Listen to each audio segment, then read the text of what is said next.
Greetings, welcome to Facts About Everything. I am your host, Jem Zegan. Today we're going to talk about the DC superhero, Dr. Fate. Now, you might be wondering, who the hell is this guy and why am I talking about him? Well, a couple of people have actually asked me to talk about Dr. Fate, probably because he appears in the recent video game Injustice 2, and fans of the game probably want to know more about him. So let's have a look. Dr. Fate debuted in More Fun Comics number 55 in 1940. There's many people who went by the name Dr. Fate, but the original and official one is Kent Nelson. He is the magical protector of Earth. Basically, he's the DC version of Marvel's Doctor Strange. You could argue that Doctor Strange is a rip-off of Dr. Fate, but he isn't. Dr. Strange is based off another character, but I'll go into that in the future when I do a video about Doctor Strange. Yeah, so basically Dr. Fate protects the world using his magic. He can manipulate the magic of chaos and order. Many years ago, Kent Nelson and his father Sven were exploring an Egyptian pyramid. When Nelson saw a lever beside a sarcophagus beside Naboo the Wise, his curiosity got the better of him, and he pulled it. The sarcophagus opened, revealing Naboo, the first Lord of Order, and he thanked Nelson for releasing him. Sadly, Sven died after being exposed to toxic fumes in the pyramid. Naboo felt like it was his fault that Sven died, as he would still be alive if the Nelsons didn't enter the pyramid. No, it's Nelson's fault, he shouldn't have got in.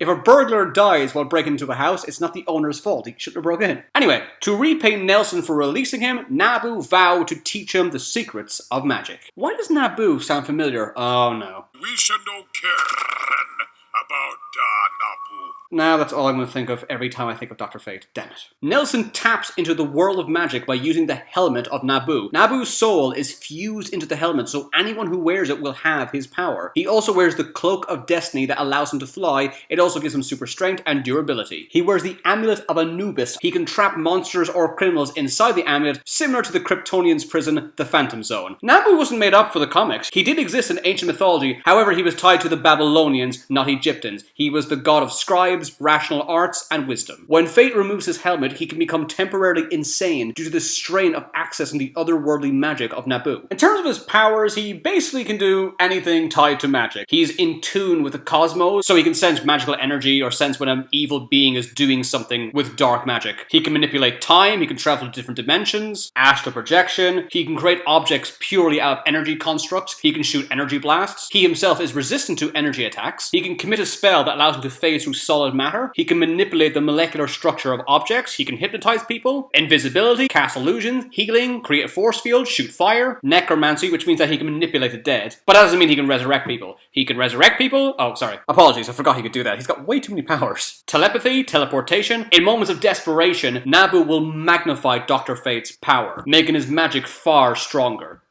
It's like steroids.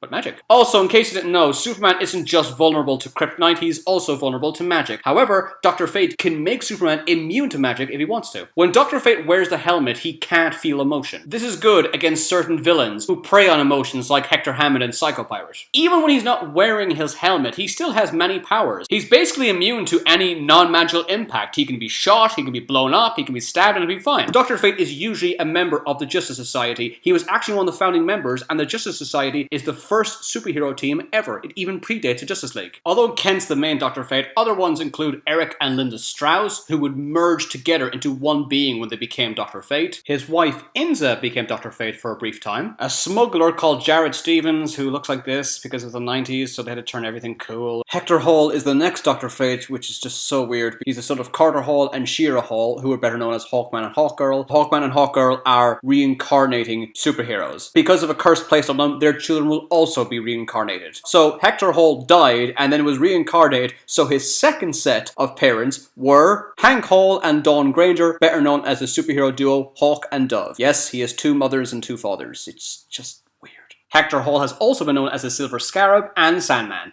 Not that one. That's Marvel Comics Sandman. That's Vertigo Comics Sandman. That's Fairy Tale Sandman. There we go.